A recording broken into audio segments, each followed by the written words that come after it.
Danny, this is crazy, man. You got everybody thinking that we're kissing sisters out. See, I mean, at this point, Danny, you're drunk. Like, you know how everybody says when you tie, it's like a brother and sister kissing. Like, no, you never heard that? Oh, you're wild, bro.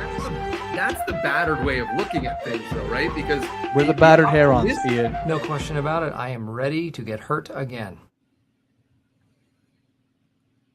Chris, the Herons are back. Welcome, everyone, to episode number 51 of the Battered Herons podcast. Another podcast, another what should have been a loss, miracle win. We're going to get into that. Then we're going to get into our next loss coming up on Saturday against the Columbus Crew. But before we do, how are you doing, Mr. Christian Duran, KBD, Phil Neville lover, apologist, and all that other stuff? Listen, I mean, according to followers on Twitter, they think that I'm collecting checks over here. And if that's the case, they should pay you for the nonsense that you say. I mean, I guess, whatever. They're all clowns. I'm still going to stay with the same thing. So we usually record on Wednesdays, obviously, 9 o'clock. And we moved it over to Thursday because obviously that game was going on. Chris went and attended the game in person. And before we get into the actual game, how was it out there at FIU? Well, it was really nice. I thought it was a fun time. Local, I guess, rivals. It was the most packed that it's been, I guess, historically wise for Miami FC. The announcer stated that, so that was nice. The one thing that I brought up to you about the halftime show with all the kids from the little clubs, the little leagues. That's one thing. Yeah, the academies. That's one thing I wanted to mention is, and I forgot who it was that came up to me. So if you're in the chat or you're watching, please, comment so that way I can give you some recognition, because you brought up a perfect point that it's good to get the kids to recognize, that they're our future. So I thought that was, really cool. Yeah, you brought that up to me yesterday, and I saw that the little academy or club or whatever that my daughter used to play for, the Sharkies, they were out there also. So shout out to the Sharkies, which were out there. They were out in the field. But yeah, it was cool. I saw that they introduced all the little kids and they got a little time to shine, get on the field. But let's talk about the professionals on the field. So the game got started, and I know everybody was kind of hyped, and that hype lasted all but what? Like, was it 2.5 minutes? 2 minutes, like a minute and a half, I think, before they gave up that first goal to Miami FC. And it was, as you expect, our right back, not Yedlin this time, right? This time it was McVeigh got caught out of position. He had to catch up. No luck. They got Sailor. Got beat.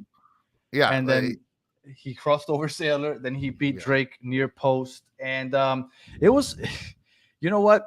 As soon as that happened, I told myself, I am so glad that I'm not there right now, because I would have been so pissed if I took a weekday to go and witness Miami get scored on that fast. We all said it's a 6-game losing streak. Miami has to come out and completely dominate if they want any chance to make Inter Miami fans feel just even a little bit better.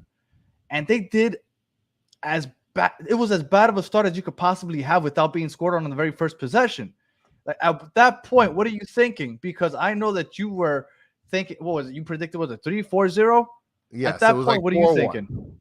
Well, I mean, when I was watching it and the goal happened in the first 2 minutes, I'm like, oh, this is going to be a disaster, right?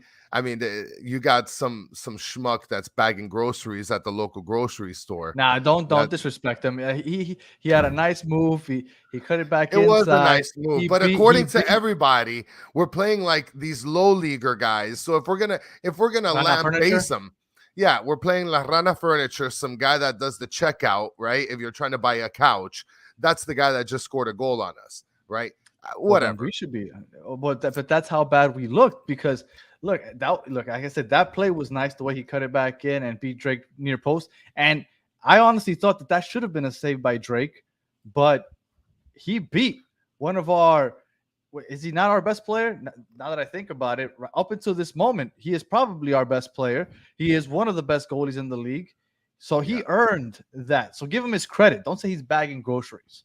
All right. I mean, but that's what they're calling him. You know what I'm saying? Everybody's saying that we beat we barely lost to guys that are like in college or whatever. Like, whatever. At the end of the day, I thought it was a phenomenal game. It was a fun game. Obviously, I thought it was phenomenal because we won. What?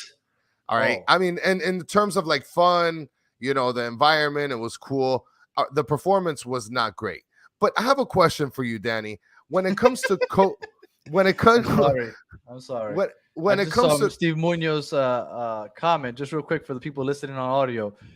Steve Munoz said we regressed from last season against Hialeah Wrexham.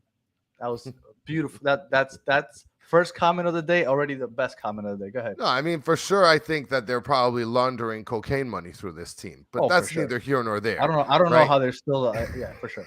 Go ahead. What are you saying, Chris? But so at the end of the day, when I was watching this game, I thought to myself, I don't understand, what do the fans need in order for them to change the scope and say we won because of Phil Neville? Right? What needs to happen? Like for the coach to be able to get that turn, because if the players are not playing great, right? Like in the last game, not this one against Miami FC, but the game before that where we had 20 plus attempts, shots, right? People were actually thinking that it was all Phil Neville's fault. This last game, we get scored on in the first 2 minutes. Oh, Phil Neville, we're gonna body him, right? But like, what does Phil Neville really have to do with getting scored on in the first 2 minutes off of a defensive back error? Like, come on. Facebook people, get out of here. No, because the thing is, that's not fair. Because what happens there is that we say, okay, that was a defensive error. That's not his fault. Although it's happened so often, at some point he has to take accountability. But okay, that's fine. Let's say that wasn't his fault. But as an MLS team, you're supposed to beat, and in some cases, when it's one of the worst when it's one of the worst USL teams, you need to beat convincingly, right? So Inter Miami should have at least looked good, like not lucky. They should have looked good, and they did no such thing. They got scored on. They were down 1-0, and what happened for the following 85 minutes? Nothing. Yeah. Did they have a shot on goal? Especially in the second half. It's the same crap that happens every week. We have a lot of possession. We pass the ball from left to right, back to left, go up the flank, cross it in. No such luck connecting with 5-foot Joseph Martinez with the header. Of course not. Okay, let's try it again. Let's go back out. Let's try the right flank now. Let's center it now. Oh, he still can't get the ball because he's only 5 foot tall. Damn it. Let's try it again. And it's the same crap over and over again. I think what needs to happen is that Phil Neville needs to try something new. After the game, they asked, "Hey, so what's going on with your strategy here?" He's like, "Well, we should have scored in Houston on some of those crosses, aka, hey, I'm gonna keep crossing the ball because that's all I want this team to do. And even though it hasn't worked and didn't even work against Miami FC, we're just gonna keep doing it. Even though that is how they ended up scoring eventually, right? Yes, that is how they eventually started to score, but." Like, you can't keep relying on the same crap that isn't working. Listen, and I want to give credit real quick before you go to Pizarro, because on that first goal, I wonder if it was Drake or the center back that gave it to Pizarro, and he saw some open field and he ran it right down, and he pushed the ball straight up, laid it off to Mota, and Mota's the one that took that shot, hit off the post, and then we got the corner, and then eventually we ended up getting that goal on the next possession, right? Too. Yeah. But Pizarro is, and it's crazy to say because before the season started, who would have thought that anybody would be saying this? But Pizarro is our most effective player on the field. He is the one that's constantly pushing us forward. And I would have never thought that before the game or before the season started. What were you going to say, Chris? Well, what I was going to tell you is, and I want to get to the point that you want to get to next, right? Hashtag Neville out. Yep. Right. I don't know. I'm still not there yet. I'm not there yet. I'm not at the platform. I'm not at the train stop. I'm not there yet. Like I said in the last podcast, I think you got to give him at least until the next home game because Columbus were going to get dick kicked anyway. So, I mean, but if he wants to save his job, he has to figure out how not to lose to Columbus. Like, as a manager, you have to win some games. You're going to play against good teams. It happens. Every once in a while, you'll play a good team. Every once in a while, you'll play against a USL team. You should beat them. They shouldn't have won yesterday. And then Well, that Yedlin own goal. What the hell was that? that was kind of a disaster. And it seems to me that, and there's plays that Yedlin does that where he does that little tippy tap back to Drake, so that way he can kind of collect the ball. And that was just a matter of seconds where he just did that, and you could see the soul leaving his body when that happens. Well, Sailor Because saved his ass. yeah, no, Sailor saved all of our asses. And especially Phil Neville's, because Phil Neville, apparently he would have been leaving in a body bag if that was the case, if we would have lost. So, Well, since you were in the game, how was the mood there after Yedlin hit that own goal? Because at that point, it's like the 117th oh no, it was minute. drained. At- It was At drained. that point, at that point, you thought the game was over. I thought the game was over. It was drained from the stadium because, and funny thing is that it felt like a home game. When the PKs came up, everybody was booing the hell out of every Miami FC kicker. And I felt so bad because here we are in their little measly sharing field, aka FIU stadium. And they think that they're there with this home advantage, and they're 5.5 people from They know that they don't playing have their home advantage. drums or whatever, and everybody is just booing the hell out of them. And look at this, it's true. Cafecito, you're on the money. Phil does owe Sailor a lobster dinner, but too bad. He sent the lobster dinner to me because I'm on the dime. Okay. All right. So recapping, we played against the USL team that we both said needed to get dominated. We needed to look impressive. I think although we had like 75% possession, we did anything but look impressive. I think we didn't create chances. I think all we did was cross and pray. And it worked out once or twice, actually, because it works for Sailor. But that's all we did. And then we went to penalty kicks with this team, and I was really disappointed. I thought it was a disaster, honestly. I honestly thought it was a disaster. I thought it could have been obviously a lot worse if we would have Could have lost. been worse. This is as bad as it gets without losing, I think.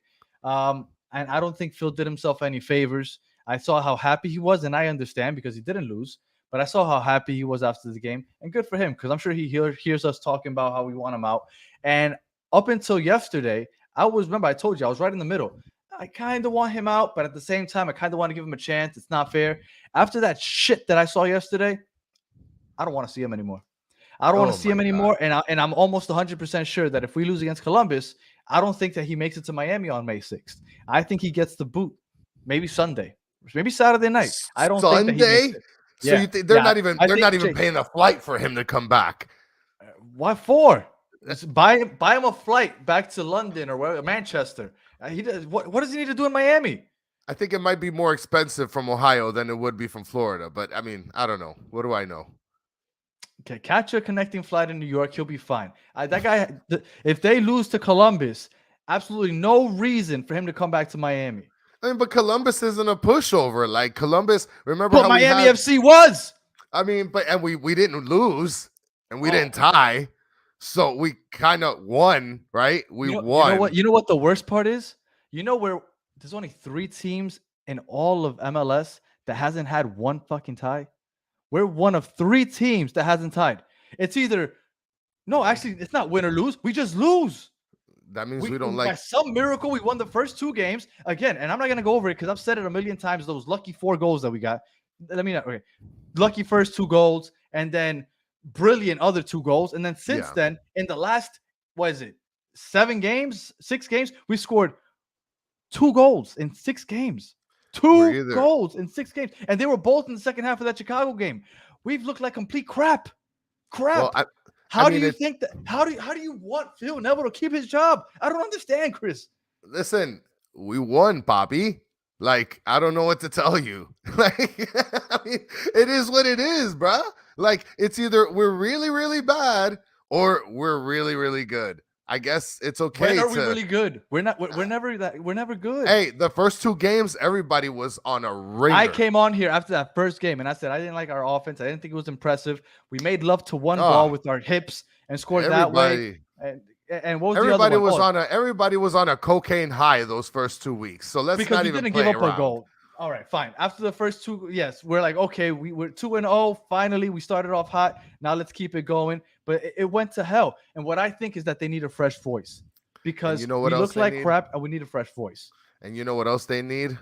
they need tickets to the next round at the US Open because we won against Miami FC. So how about that? Right? So zip it up, Facebook. Oh, brother. All right, you know what we could use? We could use a Wilfred Nancy. Is what we could use. That's what Columbus got, and I'm sure they're happy with him because he did wonders in Montreal last year, and now he's in Columbus. He's got that high-powered offense, and we get to face that high-powered offense.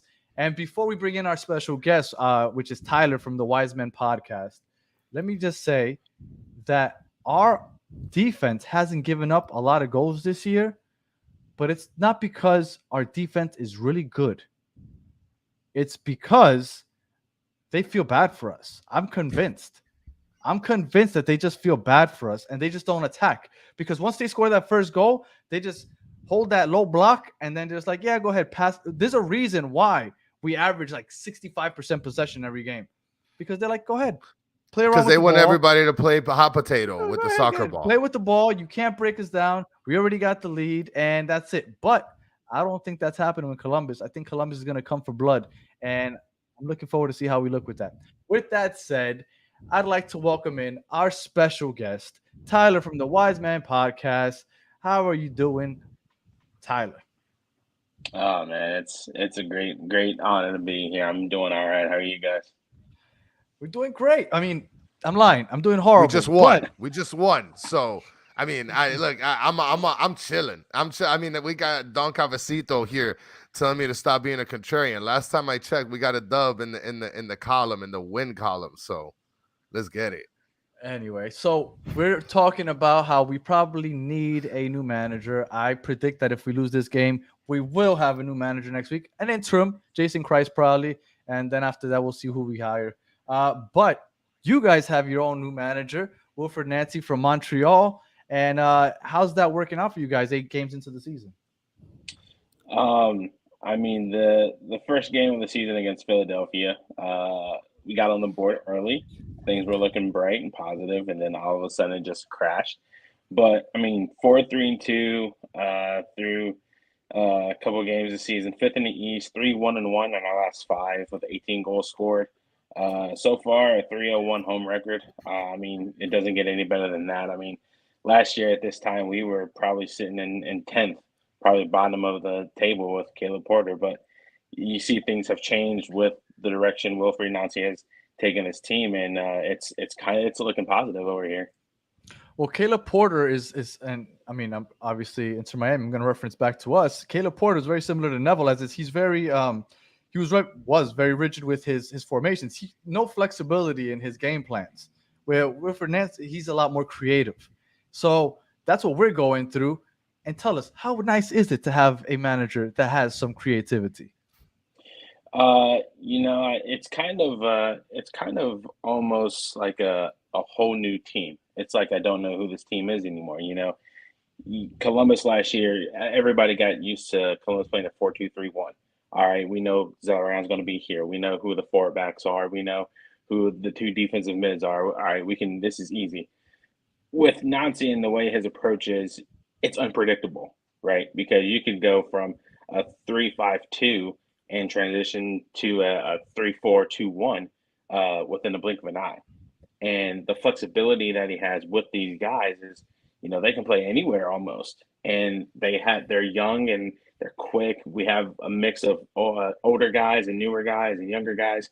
But the flexibility and creativity that he had in Montreal is just kind of transition over here to Columbus. It's almost kind of like the same thing. And Montreal, they ended up second in the East last year. Now I understand that they lost. I want to say 2 of their key players, maybe 1 or 2 key players, even though they kept the majority of their team. So we thought that they wouldn't take that far of a step back. They're the second worst team in the league, right next to us.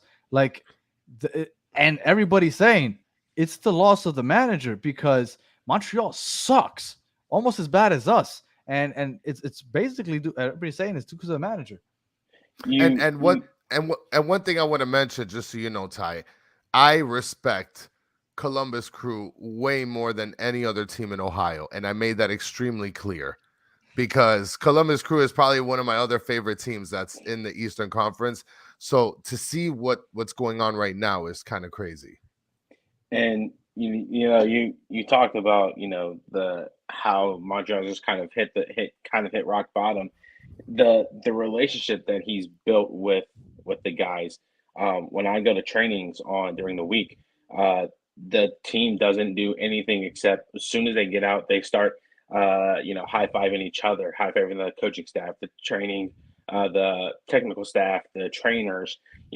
He's built a camaraderie with the team and his staff, and it's just a pleasant sight to see because last year it was just all right. They're kicking the ball around. All right, now let's get into practice. It's not like that this year. Now, you said that you guys have how many goals in the last few games? In the last 5 games, was it 18? We scored 18 goals so far this season. And Cucho hasn't been around for a lot of those. No, he's missed, I believe, the last 6. And what was that he injured? His knee. And he's coming around just in time for us, isn't he? Yeah. Cucho played the first 45 last night against Indy 11. Almost nailed a tremendous bicycle kick. But yeah, it was the roof would have absolutely collapsed off of lower.com had he made that. But yeah, he's coming around. Nancy did say that he was impressed with the way he played last night. But they're still going to evaluate. They don't want to rush him into this weekend, but he might start. He might come off the bench. I guess we'll have to wait and see on Saturday. Well, here's an admission I have for all our listeners. Cucho is actually my favorite player in the league. Now, see that right there? Deportivo Pereira. We just won our first championship. He is from Pereira. He used to play for this team. And when I found out that he was linked to the MLS, I was hoping and praying that he would end up with us. He ended up with Columbus. So although I don't want to see you guys win on Saturday, obviously, I love to see him do well. He scored when they played down here. I saw him. They scored. He ran over to a bunch of people that wish I have this jersey out there. And, man, I love Cucho. I know Zelarian said that his goal this year is for him to win the Golden Boot. Missing 6 games. He's starting behind in a hole, I guess you could say, because he's going to be behind a bit. But yeah, Cucho to me is amazing. Well, I'll tell you this much. That the one thing that scares me is the goal differential that the Columbus crew has. They're the highest in goal differential in the Eastern Conference. They have a difference of 8 goals. So they're actually pretty good on defense too. So that kind of sucks for us. Yeah. Our defense is actually pretty stout. There was one point in time when we played the Red Bulls, some of our center backs kind of got too high, and we ended up losing that game 2-1. But with the back three of Deganek, Morera, and Philip Quinton, I mean, they're stout. They're hammering every tackle cleanly, clearing balls out everywhere. They're probably one of the best defensive back three in the league, if not the best. And that is a weakness of ours when you can jam or kind of clog up that box area. I mean, all we do is cross. So, I mean, it's going to be quite the mission trying to break you guys down, obviously. But so I know you were talking about tactics a little earlier. So what formation is that you guys usually play? I know that he's very flexible and creative, and you guys kind of just switch within the game. But usually when you come out, what formation is that you guys come out in? Normally a 3-4-2-1. Okay. We have Alex Matan and Zelarayan playing almost like a dual 10 role with Ramirez up top. And then in 4 midfielders, we have Zawatsky sometimes, Darlington Nagby, obviously. Yep. And then we have Mo Farsi, who is a young guy coming up from Crew 2. He played some first-team games last year. He now has a contract with the first team. And then back three, obviously, with Patrick Schulte, who also was with Crew 2 last year, now playing with the first team.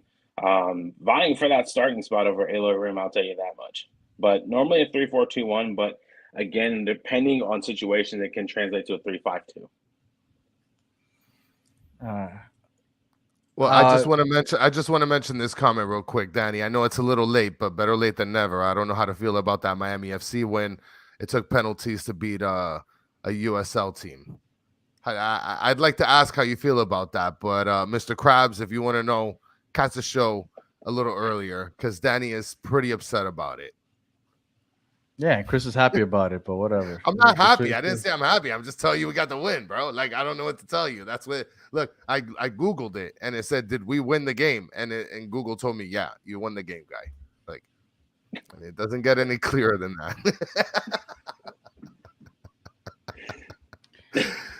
I mean, right. for what it's worth, we went 83 minutes without scoring against Indy 11 until we finally got one, and we ended up winning 1-0. But I mean, 83 minutes against an Indy 11 is pretty hard.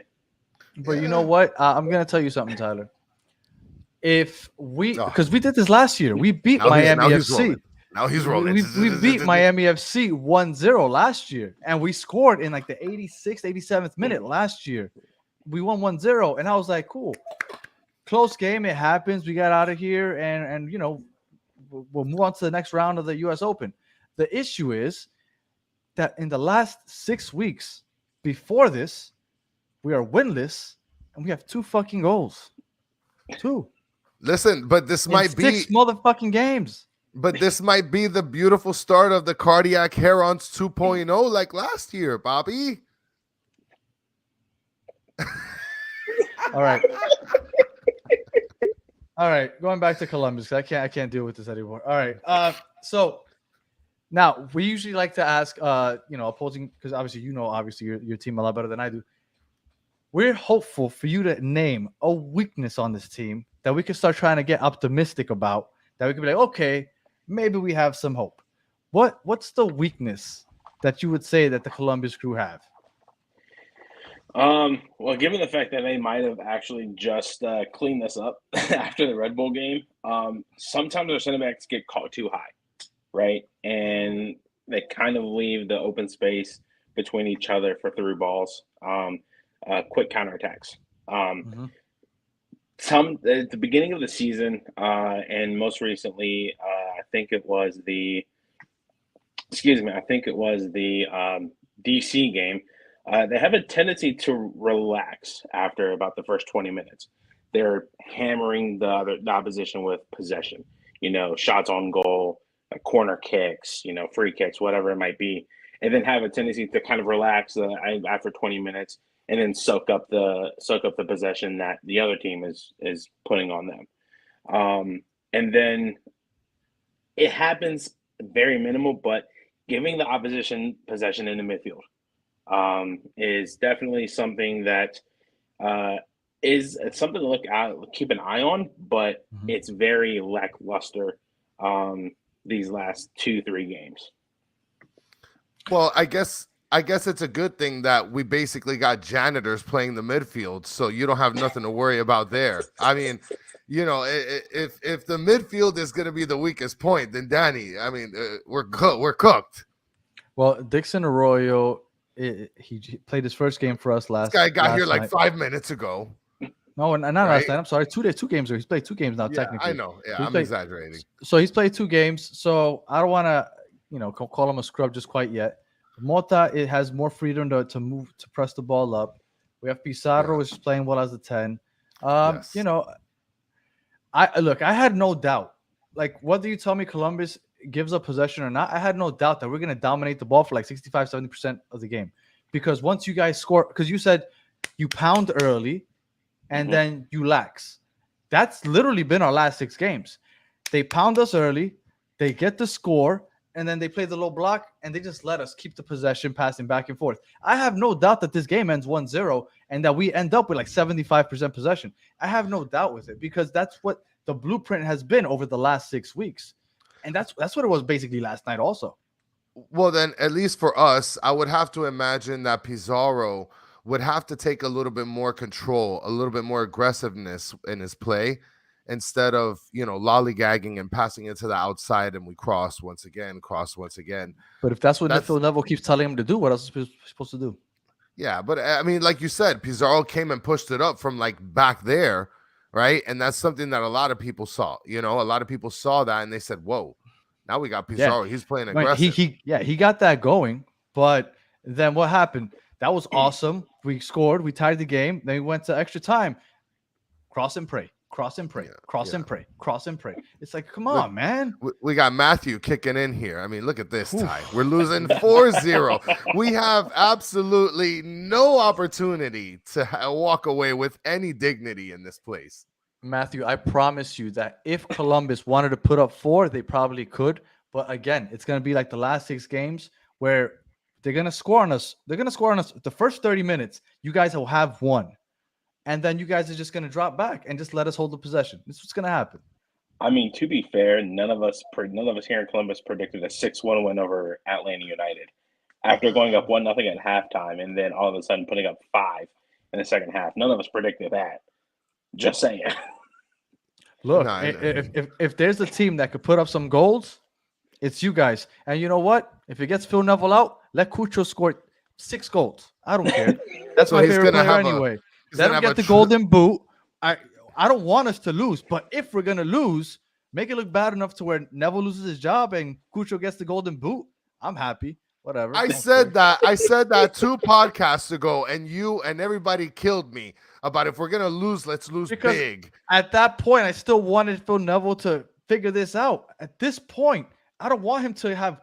I don't want it to be 1-0 and then be like, but you saw Mota? It hit the post. If it would have just been 1 foot over, you would have scored. But you see, that's what I Did you said. see Pizarro? No, I don't want that anymore. And that's what I said 2 podcasts ago in the last game that we played.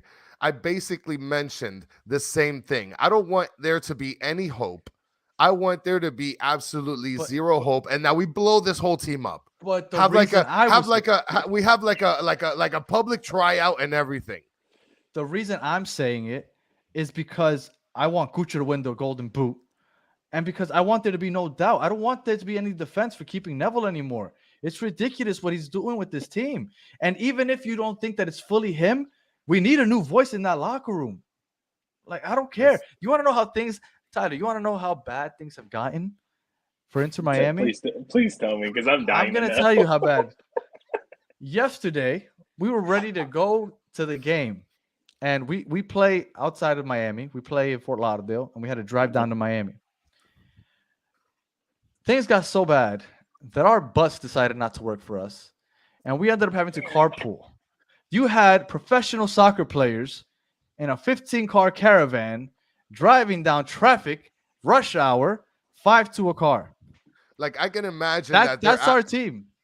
I can imagine that they're just asking each other, like, you got $5 for gas? So I can Borgelin said, I mean, I'm sure he was joking, but Borgelin said that he had to catch a ride because he couldn't take his car because he didn't have enough gas. Now, we had that gas shortage. What we had that with gas our money, shortage. bro? Could you imagine if this would have happened last week when there was no gas in Broward?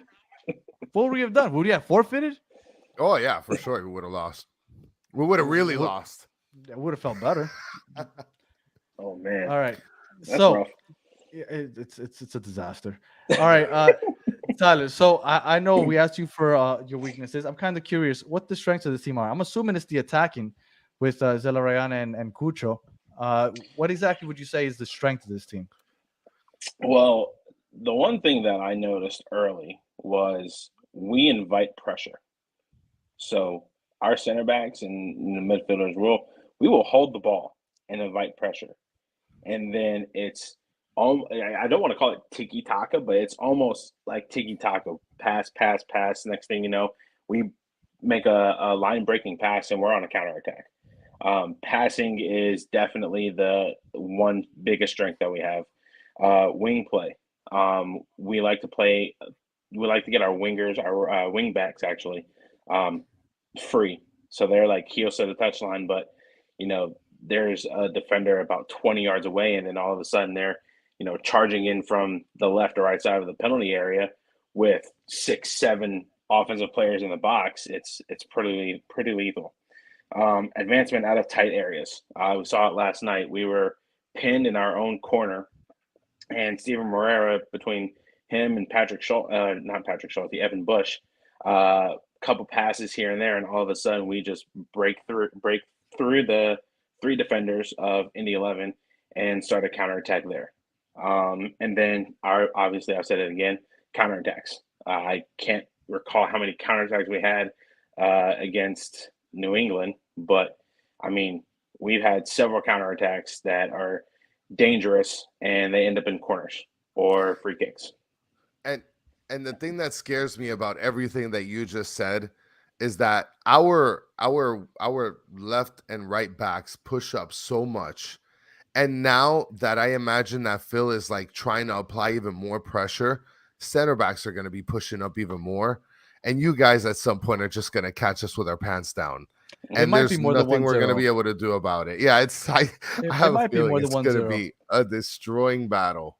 Because the thing is, the way Neville plays, I kind of wish he would kind of go with you guys 3 in the back, so that your wing backs have a little more liberty to go push up high. Yeah. But we don't do that. We play with 4 in the back, and we use our fullbacks as wing backs, and they're all the way up high. And we just get caught on the counterattacks down the flanks, and we get punished. Kai Kamara's, how old is he? Like 57? And he just basically a counterattack all by himself to win the game against us late in the second half, 92nd minute or whatever, because Yedlin was caught up in the midfield. Like, it's ridiculous what they do to us. I'm sorry, Yeah, Tyler, to cut you off. it's oh no, you're fine, you're fine. No, it's definitely a different sight to see. I mean, it's one of those things where it's kind of hard. It's kind of like a heart attack moment at sometimes because you know our center backs are so high up. Patrick Schulte so far up also. Like he's probably at the midway line, if not into the offensive zone of Columbus. That's how high he is. But that is also one of the biggest strengths is that once the opposition clears, we get it right back, and it's right back and start over, right back again. I mean, if that is something, if that's any indication to you guys might be spending a lot of time on defense tomorrow or on Saturday. My bad. It's gonna be bad. All right, so I know. I mean, MLS fans and Inter Miami fans in general are well versed on Cucho, Nagby, Zelarayan. But are there any players that you feel like are gonna be like noticed around the league at least, right? That should be get some recognition that maybe we're gonna be hearing a little more about as maybe the season goes on, or maybe in a year or two. I mean, the first one is obvious. Lucas Zelarayan, 4 games, 2 assists in 8 games. Yeah. Alex Matan, 1 goal, 4 assists in 5 games that he's played. Mo Farsi, 2 assists in 9 games played. He got his first career pro goal last night. But he has an 86% passing percentage. And then was he the one that refused the MLS 2 contract and kind of bet on himself in preseason and then got an actual MLS contract? Or am I thinking? Because I know somebody on your team kind of said that he didn't want MLS 2 contract and then signed the regular contract. No, okay, I thought that was him. I Well, didn't hear about that. And now, Ty, you ended up going on a firing list, just bang, bang, bang. But I'm talking about. I have one more. We're talking about, but I want one guy.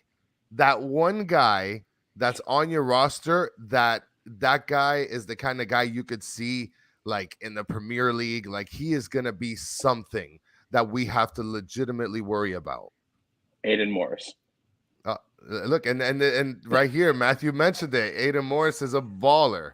Yep. And he wants to get blown out of the water just so Phil can be out of here. So tell us a little bit about Aiden Morris, because we had somebody like that, and the organization ended up trading Bryce Duke over to Montreal so he could freeze his balls off. So Aiden Morris is probably the most legit midfielder in the league. I mean, he's everywhere. He's not afraid to, go in on tackles. He's constantly battling, getting the ball back, dispossessing opposition. He has a 93 passing percentage. He has 3 goals and 1 assist in 9. His personal goal was 4 goals and 4 assists this season. So he's on track to beat that. But I think it was the Atlanta game. I can't remember which one it was, but he ended up getting a brace. And it was the most electrifying moment because you've seen him in the 2021 CONCACAF Champions League. He tears his ACL. He's out for the entire season. He comes back in 22, has a great season, but now he's absolutely at the peak of his game in this year in 2023.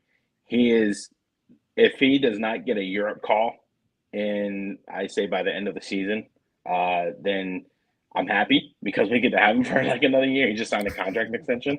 But if that is the one person that is looking, that teams over in Europe are looking at, it's Aiden Morris. He is a lethal threat in the midfield, and he can absolutely just dominate anybody and anything that stands in his way. And my understanding is that he's come out and said that his goal is to play in Europe eventually. I think so. I think it was last year, if I can recall correctly. He does want to play. He does want to play overseas, but with this contract extension he just signed, I hope we keep him for the extension of that before he goes to Europe. You gonna say something, Chris? Well, and if I could just throw something in here. Aiden Morris basically is ranked 69 on FIFA, so he's pretty close to a silver. Just to give you some backstory here, Ty. I'm not huge into soccer. I'm just getting into this world, so I reference a lot to FIFA because it's just easier. It's either gold, silver, special card, or you're a terrible bronze. Yeah, and you guys have like, yeah. He's a 69 on FIFA. And you guys already have 3 gold guys, so I'm already terrified as we speak. So before we get into the prediction time, we like to ask everybody what the game day experience is like over there in Columbus. How's the supporters group? Are there any like rituals or traditions that you guys have? Is it tailgating? Like how's the game day over there? So last year we had a march to the match every home game. Okay. The first one against New England when we opened up lower.com field, or sorry, 2021, I believe. Is the stadium located like in downtown, or is it in a rural area? It's downtown Columbus. Yep, Arena District to be exact. When we opened up the stadium in 2021, our biggest march was against New England when our home opener, our second home opener of that season. We took up the entire Nationwide Boulevard Road. But this year, tailgate in the North Lot, presented by Black Flag Social Club. They're a supporters group in the Nordeca. They have tailgates. They have themed tailgates every home game. I think the last one was a pirate themed tailgate. So like people dress up and stuff? Yeah. Oh no, sorry. Last one was the 90s tailgate. That's interesting. Yeah, it was 90s theme night at the stadium, so I mean, why not, right? Yeah. And then what's really cool actually is about 45 minutes to kick off, the team arrive on a bus and enter in the West Lobby, and they allow fans to line up on Nationwide Boulevard and up Columbus Crew Way to welcome in the team. And so they all get off the bus. They're all wearing the same outfit right there at the West Lobby, and they just get off, and there's our supporters group drumming, singing, flags waving, welcoming the team into lower.com field. So that's definitely a cool tradition that I hope everybody gets to experience once. But other than that, it's just tailgating. There's every restaurant and bar there has deals on game days, so people pack restaurants and bars. Yeah, because you're in downtown, so there's a lot of bars that I'm sure that they get visited. So it's not just tailgating; you could go to the surrounding bars and stuff also. Yep, definitely. That's nice. We had Cincinnati on a couple weeks ago, and they were telling us that there's really not much tailgating there at all. And I mean, I'm assuming maybe you've gone to Cincinnati, but there's like a ton of bars out there. So that over there, it's not really tailgating. It's just like the bar scene right before the games. Well, for one, it's Cincinnati. First of all, nothing good happens in Cincinnati. Oh, I'm about to say I'm not sure what that means, but okay. Nothing good happens in Cincinnati. I feel what that means. I kind of felt it also, but need clarification. Yeah, no. But I mean, it's where TQL Stadium is located. There really isn't much tailgating because it's in West End and not like a good area like Columbus is. So I mean that makes sense. But it's not because I'm knocking Cincinnati, but just because the location of it isn't as prominent as Columbus, in Gotcha. my opinion. Yeah. Yeah. Um, It's okay. You could talk crap about them. We don't care. I like Columbus better anyway. So like, who cares? They I don't got like Mojo. their I'm good. goalie either. but no, it's definitely an experience because if you think about it, we've had a couple of all three events happening at one time. We've had a baseball game, we've had a hockey game, and we've had a Columbus Crew game happening at one time because our stadiums are lined up 1, 2, and 3. We have Nationwide Arena for hockey, Huntington Park for AAA baseball, Columbus Crew Stadium. Oh, AAA. I was like, what baseball team plays in Columbus? Okay, AAA. Got it. Yeah. Okay. Yep. The Guardians. AAA the Yeah. Guardians. But yeah, so they're lined up all three, and then we've had some times where all three just happen at like 5:30 and 7:30, and it's just jam packed. Now, there's a couple. What, Danny? Go ahead before I bring up some No, of the questions in the chat. Okay, yeah, just real quick before you get to the questions. I had a question for you as far as Chris brought up goalies. Your goalie missed the first game of the year because he got found with contraband in his car. Is that correct? So if they're Is he a crackhead? see, that was no, He looks like he walks around with contraband. no. I mean, he didn't play game one for it, so I don't know. There was something. There was a problem with his green card, with his visa. I can't remember. I think it was his visa. Because he got caught with contraband. Ain't Yeah, giving you a so green card.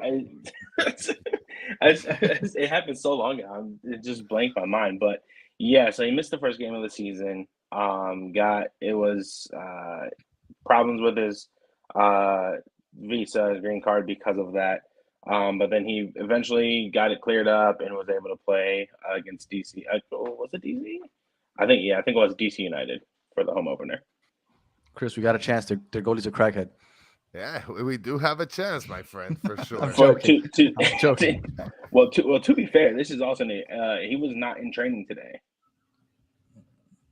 So it's looking like it's going to be Patrick Schulte in there on Saturday. But don't quote me on that. I'm just saying he was not in training today. What questions was it that they had, Chris? So a couple questions here. I'll get to Matthews first. He was first up in line. Do y'all still have the jackhammer? Yes, the jackhammer actually got moved from the corner of the stadium to the front of the Nordeca. So yes, we do still have the jackhammer. And for those listening, watching, and for me that has no idea what you're talking about, what is the jackhammer? So after every goal is scored, well, what happens is there's cinder blocks, and they're painted black, but they have the opposition's logo on them. So every time that there's a goal scored, we have a couple guys who like jackhammer the cinder blocks, and then after the games, they get put on a wall with a little plaque that has the goal scorer, what minute they scored in against two, and they're lined up on that's really cool. on a wall inside the stadium. That is one of the best things I've heard Thank coming you. out of that is awesome. That is do they have it for legitimately- like the history of the team, or is it just for this season we keep it and then we start a new one next season? So it started when we opened up the stadium against New England in 2021. Okay. I think all those are still there. Actually, if anybody on here watching has MLS Season Pass, there's like a feature on it on MLS Season Pass on our club profile. I highly suggest watching that. I'm gonna have to check that out. It's very cool. Listen, you just blew my mind, Ty. That is legitimately, the way you explained it, it is legitimately one of the best ideas that I've heard come out in terms of like an MLS. And you know what? It's crazy because the hype behind the MLS now, a lot of people are starting to get into American soccer, and we're trying to pump the MLS up. And that's the whole thing about having podcasts out there, and what we do is trying to be able to bolster this up. Is things like that need to happen, so that way not only people like us who are going to the games, but our kids go in and they see the goal that they saw for the first time scored and something like that, and some sort of wall. Like, That is Look, really I don't know if they'll have the space or how to figure out how to do that. But if you can keep that like always for every season, oh like Chris yeah. said, if I took my daughter or son to a game and they got that on May 6th of Yes. 2023, and we come back 10 years later, and we can go walk to it and be like, that's the one that they jackhammered 10 years ago, and we can't like that's awesome. That's an awesome tradition. Yeah. Yeah, We don't it's have any very cool. traditions. Yeah. Everybody I'll- just brings weed into the stands and smokes out. That's all we do. You know. I mean, Man, sounds like a blast over there. yeah, because everybody's No, blasted. it gets rowdy. I don't know. I do not second that. That's Chris's comments all on his own. I don't second that. So let me Anyway. keep going with the question. So, oh yeah, Mr. Krabs mentions here. I missed the old Columbus Stadium. I remember watching so many USA versus Mexico matches there. And he also adds, why did Columbus change their logo? The old one was better. He mentioned, I like the original one with like the three guys. well, that's what Yeah. he mentioned here. I remember the first crew logo with the three construction workers, which Yeah. makes sense as crew, right? Mhm. Yeah. So when he who shall not be named took over the team in 2014, we underwent a rebrand, and then we went from Columbus Crew to Columbus Crew SC. And then I don't know how familiar you guys are with the Save the Crew movement. So in 2017, Anthony Precourt, the owner of Austin FC, Grant Wall tweeted out that he was exploring options to move the team to Austin, Texas. Oh yeah, So- somebody made that comment earlier. Yeah. So Save the Crew happened. We eventually ended up saving our team. They're still here, obviously. And now the Haslams, the owners of the Cleveland Browns, and the former team doctor, Dr. Pete Edwards, are now the investor operators of the team. So Nice. in 2020, when we played, or I think it was 2020, 2021, they underwent a rebrand to kind of weed out the last remaining parts of the old regime, and went to Columbus SC and got rid of the word crew. It was just Right. Columbus SC. I don't like That happened during a game. So all of a sudden it was just, oh my gosh, da da da da da. Then they rebranded, and the old logo had like a white triangle at the bottom corner of it, where the 96 is now. So now it's Columbus Crew, and that white triangle is gone. It's just 96. So the reason that everybody is saying is because they wanted to weed out the old regime of that was his last imprint of the team, and we want nothing to do with him anymore. But a lot of people think it's the one thing he got right was the logo. I like all three logos personally, but it was I don't know the second one, but my favorite is the first.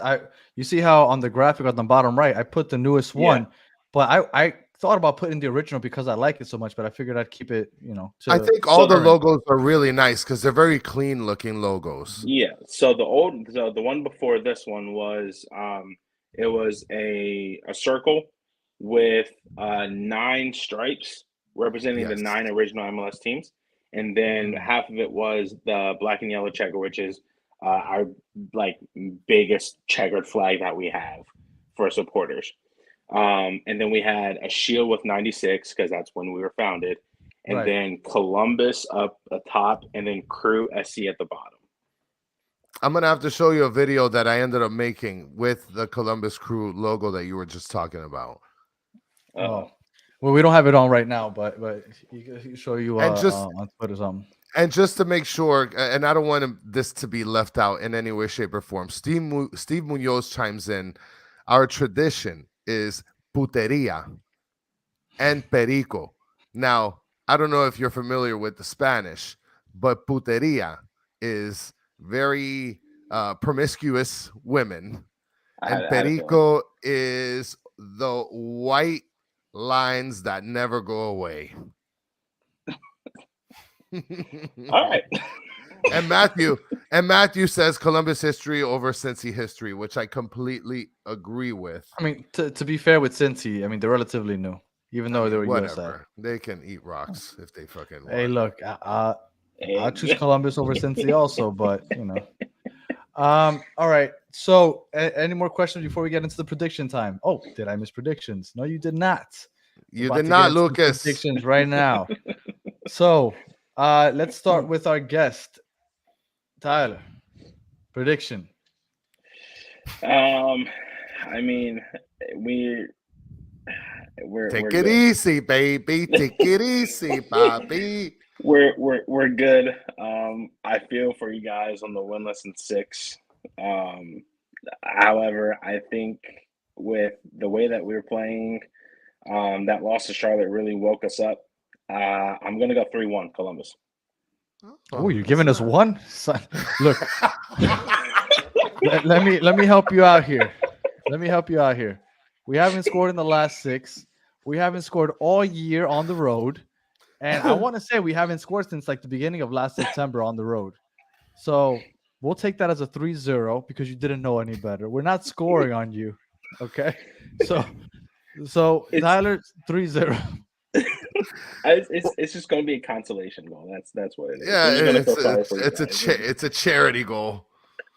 So I actually agree with Ty. I think, but I'm going to give him an extra goal. It's going to be 4-1. I feel like they're going to destroy us. And you know what I think is going to happen, Danny? And let's see if I call it. Maybe if I call it, you can be able to put it on the next video. What would be even more sadder than losing, but losing 4-1 and Joseph finally gets his goal? That's what I think is going to happen. Joseph is going to score a goal. No way, because then Neville will come on after the game and he'll be like, "Oh, that's it. We unlocked them. That's it. We figured it out. Like we unlocked them. We just opened up That's it. We just discovered figured the it out. Da Vinci Code. We figured it out. We're gonna get rolling now. It's now Atlanta next week. He's gonna get payback on his old team. No way. No way. Joseph scoring. Can you believe, Tyler? Did you know that we came into this season? Joseph had 98 goals. And I remember I thought to myself, I was like, oh, we played 2 home games to start the year. I hope he does it at home. He still has 98 fucking goals. Okay? He's not scoring 100 into Miami. He's going to score 100 when he goes back to play in Venezuela because he's not scoring 2 goals this season. Hold on, because we got somebody, and this is your first time on here. So, Los de West Palm Beach, I got to give you a shout out. Thank you for joining us.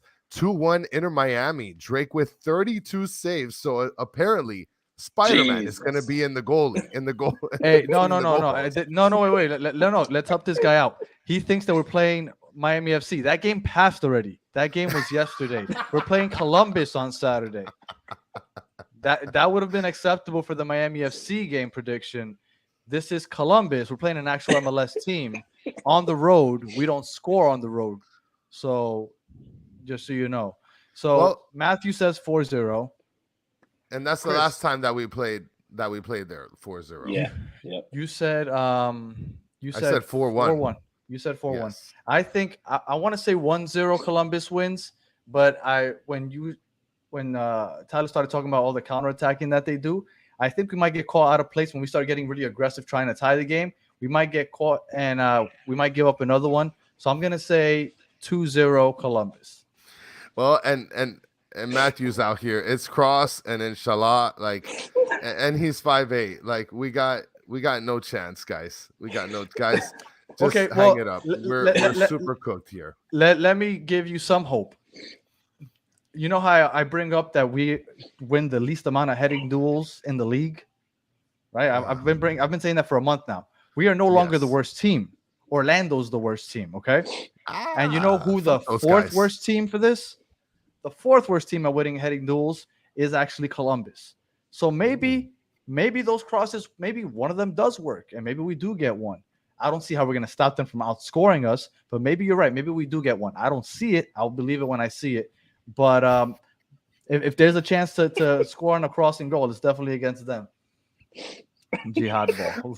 These commentators. No, they're off the chain. These guys are the bloodline. They're a lifeline of this show. They're the MVPs of this show. Yes. Without them, I cannot breathe properly. defense is not better than ever, though. Like, this is what I've been saying. The teams let us control the ball, and they don't try to score anymore. They just let us hold the ball. They don't try to score. That's why that game. Who was it that we played 2 weeks ago, Chris? Not Houston. I forgot the team that we played against 2 weeks ago. But they were kicking our ass, and then they finally got one in like the 20-something minute.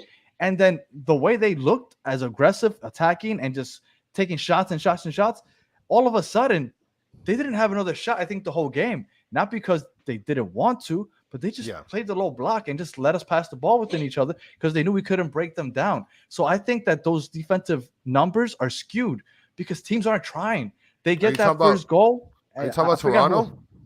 No, what Toronto was a long time ago. I want to say maybe it was Cincinnati. Cincinnati, yeah. They might have been Cincinnati. Yeah, and they could have, if they wanted to, they could have ran that score up because they were on our ass for those first 30 minutes. And all of a sudden, they took the gas off the pedal or the pedal off the gas, and then we just held the ball, but we did nothing with it. And it was a 1-0. It's really rough, man. It's rough. Yeah. Listen, these past couple of weeks, Ty, I don't know if you could tell, they've been very, very drastic. And the saving grace is that everybody understands that they kind of just gave up on this roster in hopes of landing Messi in the summer. Right? That's why.